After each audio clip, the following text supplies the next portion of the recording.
Good morning, Alex and friends. I'm Grace. Today is Friday, December 19th, 2025, and you're listening to Alex's News.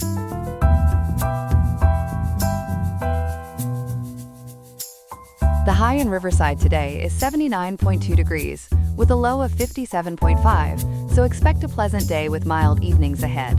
Coming up, we'll explore the reasons behind President Trump's push to reclassify marijuana and lighten the tax burden on the cannabis industry, and break down why Los Angeles is advocating for a $30 minimum wage as it gears up for the Olympics. Plus other stories on global tensions, tech innovations, and local community updates. All this and more coming up on Alex's News. Stay tuned.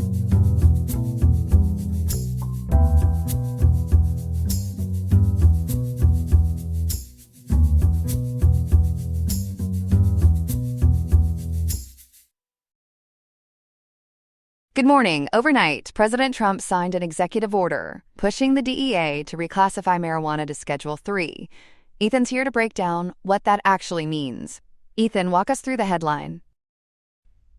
The order, signed yesterday, directs the Attorney General and the DEA to move faster on shifting marijuana from Schedule 1 to Schedule 3 under federal law.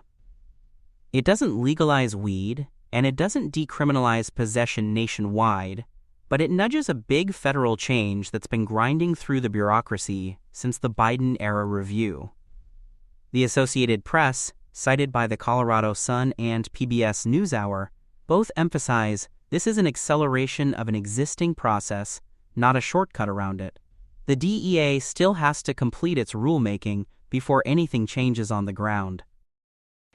So no instant flip of the switch. What changes if it ultimately lands in Schedule 3? Schedule 3 recognizes accepted medical uses and a lower abuse potential than Schedule 1, where marijuana currently sits alongside heroin and LSD.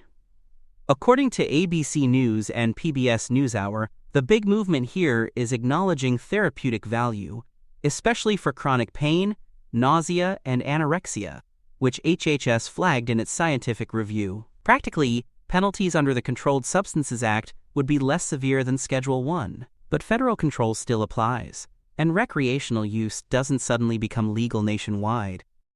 And this order came with some fanfare. Has the White House posted the full text yet? Not yet.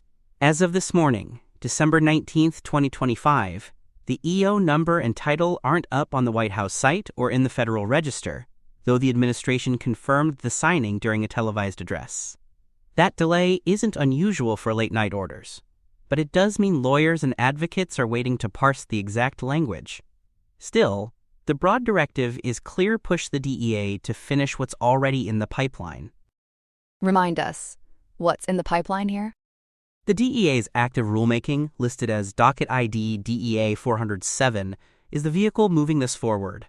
NPR affiliates like WGBH have noted that HHS recommended Schedule 3 back in 2023, and the Justice Department published a proposed rule in 2024. There was a lengthy public comment period, which drew tens of thousands of responses, according to CBS News. The order is about speed. No one's bypassing HHS or the FDA review parts required by law. How does this square with the patchwork of state laws we've seen?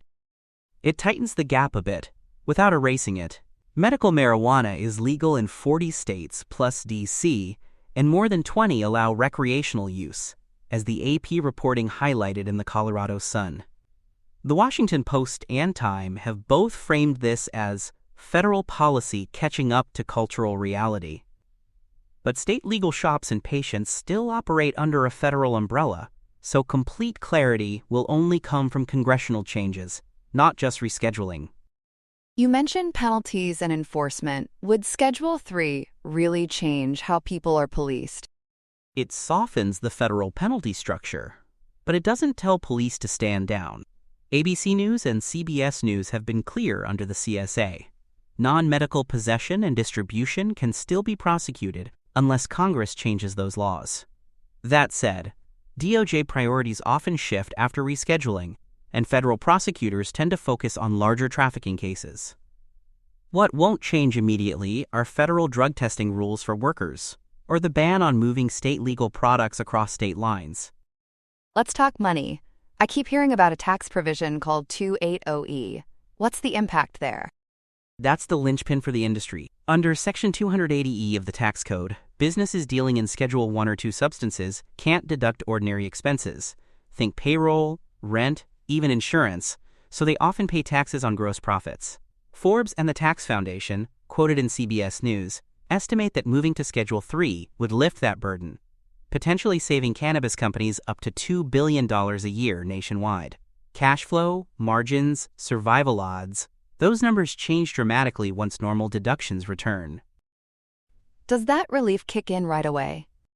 Not until the DEA finalizes the rule, and it takes effect. The IRS hasn't issued guidance on timing, and tax experts told outlets like Forbes and Ogletree Deacons that retroactive relief is unlikely. Some states, like Colorado, already decoupled from 280E, but the federal fix is what most operators need.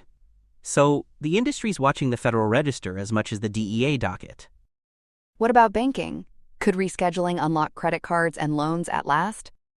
It helps, but it's not the golden ticket. The Guardian and Time report that rescheduling reduces perceived risk, which can draw more banks and institutional investors into the space. FinCEN's anti-money laundering guidelines remain, but once you're not dealing with a Schedule 1 substance, compliance gets less daunting. You could see more lines of credit, merchant services, and insurance offerings fill in the gaps that cash-heavy operations created. And research. Does Schedule 3 make it easier to study cannabis? Definitely. Schedule 1 status makes clinical trials cumbersome. Special registrations, limited supply chains, tons of paperwork. PBS NewsHour and the LA Times note that Schedule 3 opens doors by easing DEA registration and allowing more universities and hospitals to run rigorous trials. That can accelerate cannabis-derived pharmaceuticals and give regulators better data on dosing, risks, and benefits. The order also mentioned CBD and Medicare. What's the plan there? There's a pilot at CMS to reimburse seniors for doctor-recommended legal hemp-derived CBD free to patients in the program. The Colorado Sun, citing AP, says Dr. Mehmet Oz, now leading CMS, will oversee it, with a focus on pain and anxiety where evidence is suggestive but mixed. It's meant to bridge a gap. PBS reports only about half of older adults even discuss marijuana or CBD use with their doctors, despite potential interactions with common medications. The pilot nudges those conversations into the clinical setting while urging Congress to clarify hemp definitions for full-spectrum products. Does that mean more intoxicating hemp products would be covered? No. The pilot is for non-psychoactive, hemp-derived CBD that's legal under the 2018 Farm Bill. Regulators are actually moving to curb intoxicating hemp items like high-THC gummies sold outside licensed dispensaries, and this pilot doesn't reverse those efforts. It's tightly scoped to physician-guided use in Medicare. How's the public responding to all of this? Polling's been shifting for years.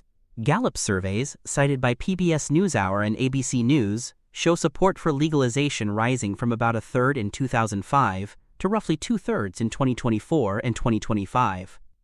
There's nuance. Republican support dipped a bit recently, and daily use has outpaced alcohol in some demographics, PBS noted, which keeps health concerns, like cannabinoid hyperemesis, in the conversation.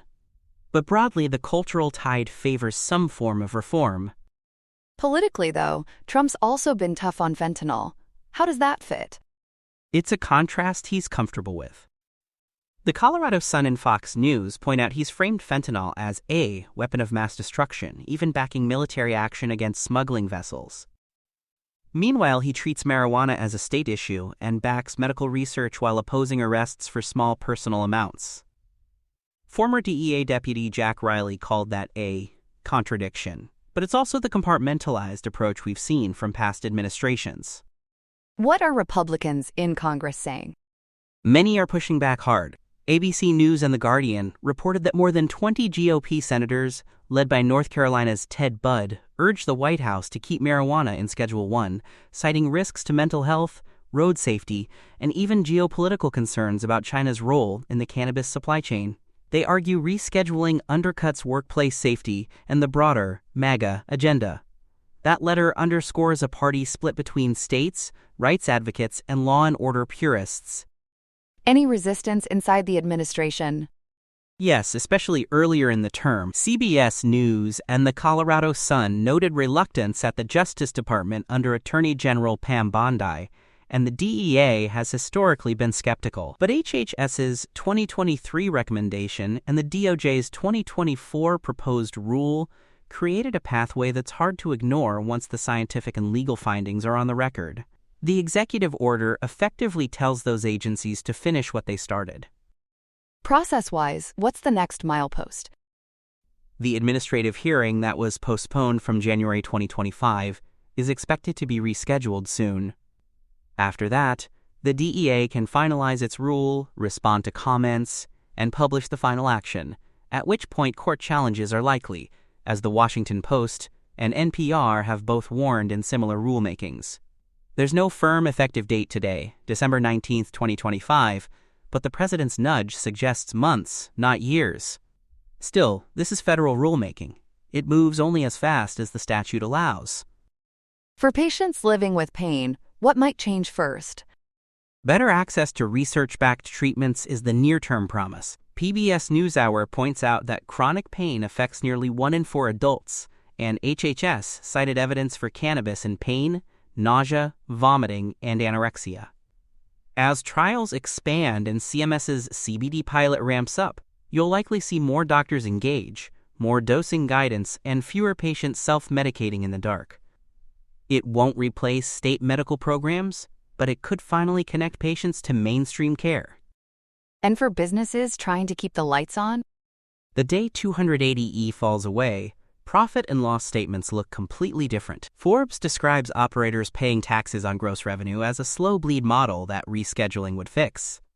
Beyond taxes, Time notes that payment processors, lenders, and insurers are more willing to wade in once the risk profile softens. That can mean real benefits for employees, too. More stable jobs and better wages as margins normalize. Are there worries about unintended consequences? Sure.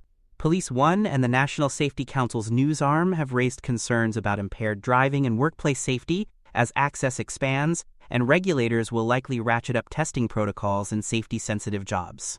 There's also fear that cheaper legal products could crowd out illegal markets, or, paradoxically, that availability boosts demand for illicit high-potency items. That's why data collection and labeling standards become crucial as research scales up. Does this open interstate commerce for cannabis companies? Not under rescheduling alone. The CSA still restricts the movement of controlled substances across state lines without specific authorization, and state-regulated marijuana doesn't automatically qualify. ABC News made this point bluntly. You won't be shipping Oregon flower to Florida dispensaries because of Schedule 3. That would take new federal legislation or a distinct regulatory framework.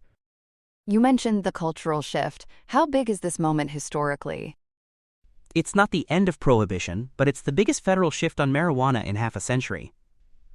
NPR and the LA Times frame it as a pivot from a no accepted medical use era to an evidence-based posture that mirrors public sentiment and state law. Even if Congress doesn't act soon, rescheduling reorients medical research, tax structures, and federal-state relations around cannabis. In policy terms, it's incremental. In cultural terms, it's seismic. Did the president explain his rationale? He leaned on patient stories and the science. In his remarks, he talked about a deluge of calls from people in great pain and said, quote, "The facts compel the government to recognize legitimate medical applications," end quote. That echoes his 2024 campaign pledge to support research and avoid arrests for small personal amounts. It's also consistent with HHS's findings that pushed the review forward. Bottom line, what should people watch for next week and next month? Watch for the EO's official publication and any DOJ timeline for the rescheduled hearing. Keep an eye on DEA 407 in the Federal Register, proposed edits, response summaries, and final action dates. And look for IRS guidance signaling how they'll handle 280E once the rule lands. That may come late, but it's decisive for the industry. In the meantime, patients should talk to their doctors, especially seniors considering CBD under the new pilot. Ethan, really helpful breakdown. Thanks for walking us through what changes now and what's still to come. Thanks, Grace. This one's going to evolve quickly, and we'll keep tracking every step. California's minimum wage is going up again, and Los Angeles has its own big fight over a $30 hourly rate. Chloe is here to break down what's changing and when. Chloe, what's the headline? The statewide minimum wage rises to $16.90 on January 1st, 2026, which is about 2 weeks from today. The California Department of Industrial Relations says it's a 2.49% cost of living adjustment tied to the CPIW, that inflation index for urban wage earners. It's part of a formula baked into state law to keep wages from falling behind prices. How many workers does that touch, and what else rides with it? DIR says it affects millions, and it also bumps the salary floor for exempt white-collar employees. The minimum annual salary for those administrative, executive, and professional roles moves to at least $70, $304, which is twice the full-time minimum. There's also a specific threshold for computer professionals, set at $122, $573 a year, or $58.85 an hour. Where does that put California nationally? Near the top, but not the very highest. A SandbridgeRescueSquad.com roundup drawing on BLS and NCSL data notes Washington's statewide rate will be a touch higher, and New York's metro areas and D.C. are also above California. Meanwhile, the federal minimum has been stuck at $7.25 since 2009, according to the U.S. Department of Labor. Are other states moving too, or is California alone? It's a wave. That same analysis says 23 states and dozens of cities and counties will raise wages in 2026, reflecting a post-pandemic push to keep up with housing and food costs. The report underscores that these hikes are most impactful for lower-wage workers who've been squeezed by rents and groceries. But California's a patchwork, right? Exactly. Many cities go higher than the state, and they adjust annually. DIR notices this year listed places like San Jose, Santa Monica, and Emeryville with higher local rates, and West Hollywood's citywide wage climbs again on January 1st, 2026, while Long Beach already mandates $25 for hotel workers. And California's done sector-specific floors too? Yes, that's been a hallmark. Fast food workers covered by the State Fast Food Council have been at least $20 an hour since April 1, 2024, with future adjustments possible. Healthcare workers are on a separate glide path that aims to get most facilities to $25 by July 1, 2026, as tracked by the Los Angeles Times and the California Chamber. Let's zoom into Los Angeles and this $30 plan. What's the ordinance? It's the Olympic Wage Ordinance, passed in late May 2025 and signed by Mayor Karen Bass days later. It targets tourism workers at hotels with 60 or more rooms and businesses at LAX, tying wage increases to the ramp-up toward the 2026 World Cup and the 2028 Olympics. The city's own postings on lassity.gov lay out a phased schedule reaching $30 by July 1, 2028. Did it start on time? Not exactly. Opponents filed a referendum, which temporarily paused the rollout scheduled for July. But after the city clerk ruled on September 8, 2025, that there weren't enough valid signatures to qualify a repeal, the first step took effect immediately at $22.50 an hour. What's next on that timeline? The rate rises to $25 on July 1, 2026, then $27.50 in 2027, and hits $30 by July 1, 2028. After that, it's tied to inflation annually. According to the city attorney's guidance, hotels that don't offer health benefits have to add a health supplement like LAX does, and that LAX health payment is set at $7.65 per hour for 2026. Are there training or other rules baked in? There are. As of December 1st, 2025, hotels must provide 5.5 hours of training for room attendants on safety, hazards, cleaning, and rights through certified organizations listed by the city. Los Angeles World Airports also enforces the health benefit requirement for airport employers. Who's supporting this, and why? Unite Here Local 11, which represents tens of thousands of hospitality workers, led the charge alongside council member Hugo Soto Martinez. They argue that Los Angeles rents are sky high, median asking rents over $2,800 a month, and a $30 wage is needed to keep workers from being priced out, as the Los Angeles Times has reported. Union leaders have framed it as sharing the Olympic windfall with the people who make the city's tourism work. Any data on public opinion? The Los Angeles Times has covered polling that showed a majority of voters, around 58%, supportive of the concept. Supporters say that's because the link to mega events makes the equity case more concrete. There's also a city-commissioned economist, David Roland Holst, quoted in Capital in Maine, projecting net job gains by 2028 from higher spending. And the other side? Hotel industry groups like the American Hotel and Lodging Association and the LA Area Chamber say it's too much, too fast. Their Oxford Economics report, cited by Fox Business and Travel Weekly, projects job losses, canceled projects, and less tax revenue as hotels cut hours or delay renovations. They argue the policy unfairly targets tourism while the sector is still recovering from COVID-19. Have they challenged this in court? Not successfully so far. No lawsuit has knocked the ordinance out as of today, December 19, 2025. But there was a new wrinkle this month. City Council President Marquise Harris Dawson introduced a motion on December 5th to stretch the timeline and hit $30 by 2030 instead of 2028, according to LAist and City Council files. How did unions react to that motion? With immediate pushback. Unite Here called it a step backward and vowed to keep the 2028 target, framing it as an Olympic promise to workers. They're also circulating ballot initiatives for November 2026 to expand $30 citywide by 2028 and require voter approval for subsidized hotel developments, though the city clerk hasn't certified those yet. What do early numbers show since the first increase in September?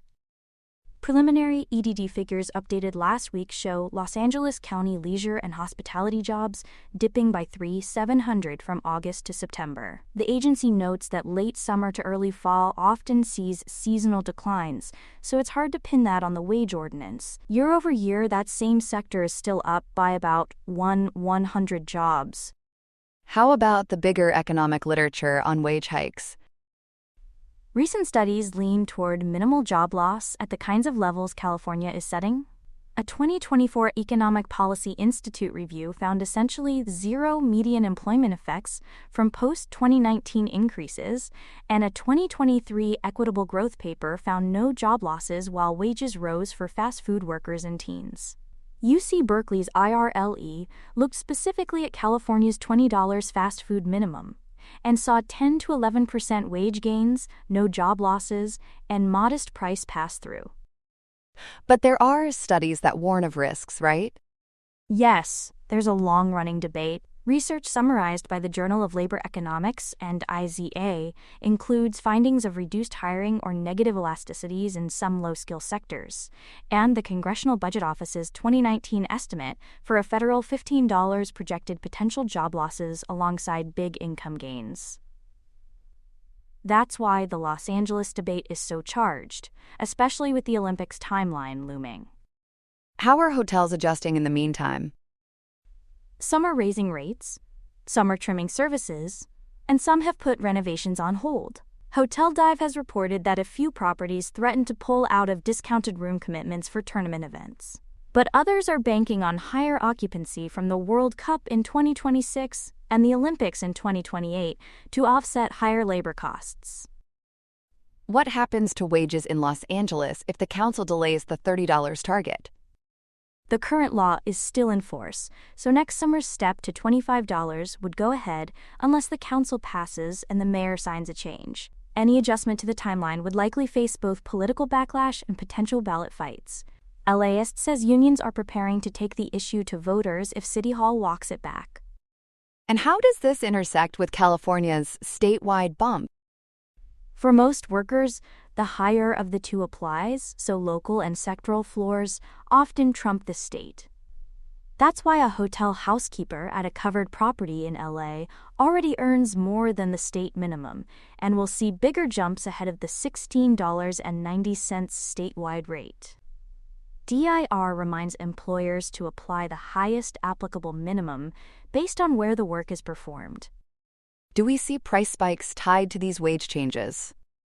Price effects tend to be modest in the research, especially in high-cost markets where demand is strong.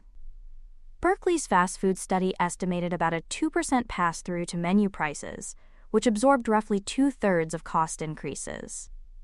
In hotels, economists expect some rate increases, but events like the World Cup often push prices up regardless. What about workers outside tourism who are watching all this?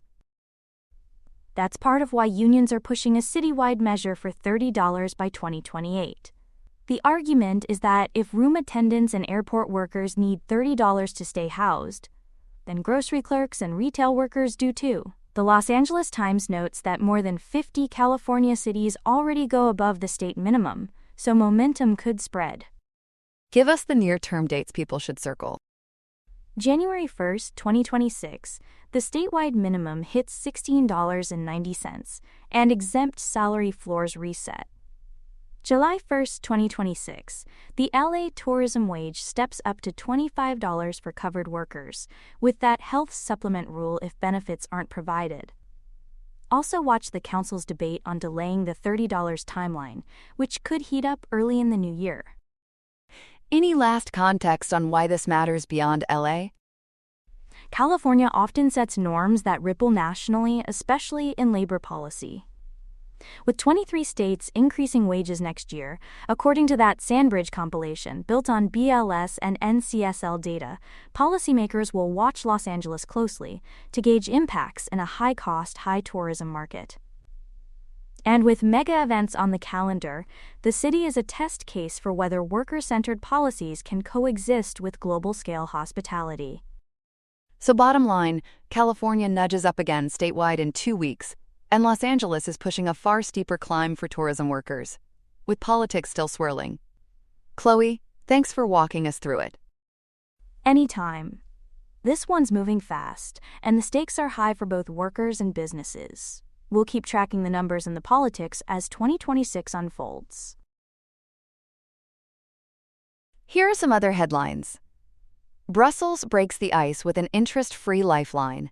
EU leaders have agreed to a €90 billion loan package for Ukraine through 2027, switching from plans to tap frozen Russian assets after Belgium, home to most immobilized funds via Euroclear, pressed for liability shields others wouldn't sign.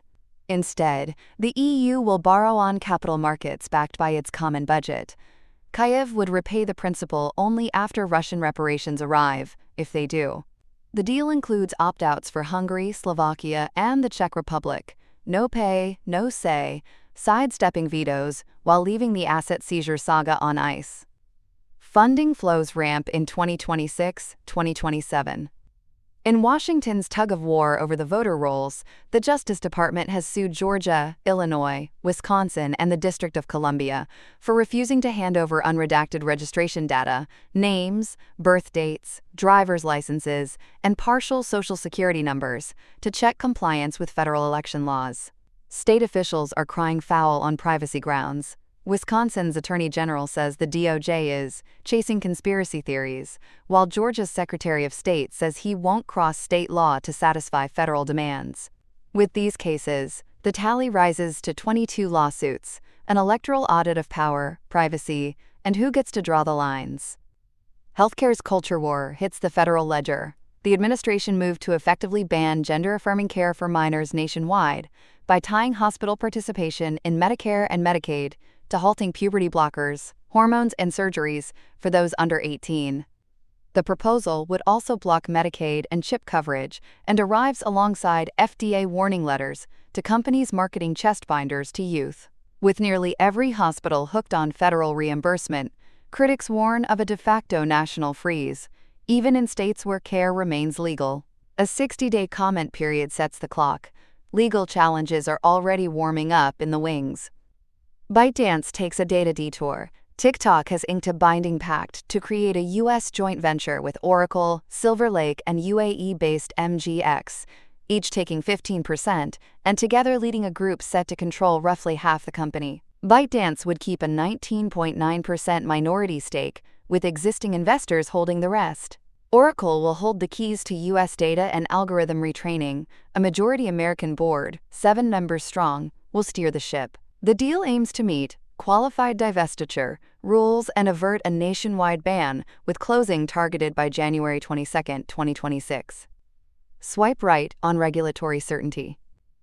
And at the United Nations, a historic handover. Former Iraqi President Barham Salih has been elected the next High Commissioner for Refugees, the first leader from the Middle East to helm UNHCR in more than 75 years. A former refugee himself, Salih begins a 5-year term January 1, 2026, succeeding Italy's Filippo Grandi. He inherits record displacement, donor fatigue, and painful cuts. Nearly 5,000 staff layoffs, as crises from Ukraine to Sudan and across the Middle East stretch operations thin. With representation meeting desperation, the mandate runs through 2030, an uphill climb for a world on the move. That's all we have for now. Today's episode was made by Alexander King with GPT-5, Gemini Pro 3, Gemini Flash 2.5, and Google Cloud Text-to-Speech. I hope you have a great day. I'll see you tomorrow, Alex.